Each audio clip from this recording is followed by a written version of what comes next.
При Советском Союзе у нас шляхта процветала. Было приезжали из России, откуда-то они приезжали, работали здесь. А сейчас что? Кроме шахты ничего нет. Наши дети уезжают в Россию и там живут. Вот вы говорите экономия. Чтобы экономию сделать, чтобы здесь работали и жили.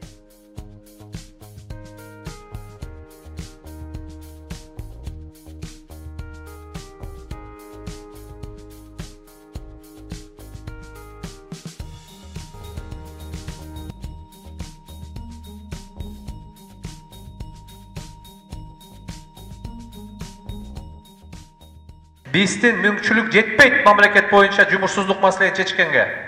Биз жалпы мамлекет боюнча бул маселени чечиш үчүн сырттан инвесторлор келиш керек.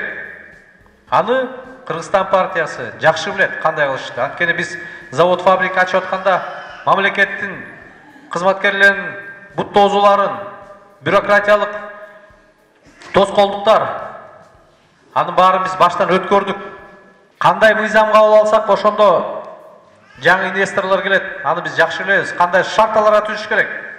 Аны биз жакшы түшүнөбүз. Инвесторлор келет.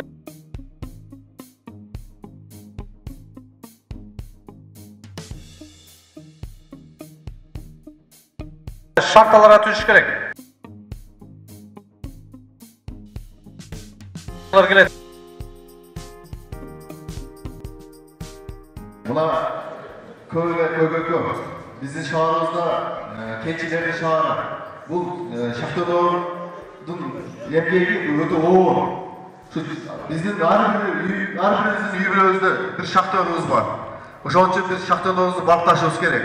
Карапайым элибиздин жашоосун жакшыртышыбыз керек. Мамлекетибизди оңдоп, Кудай кааласа өнүктүрүп, алга карап жылышыбыз керек.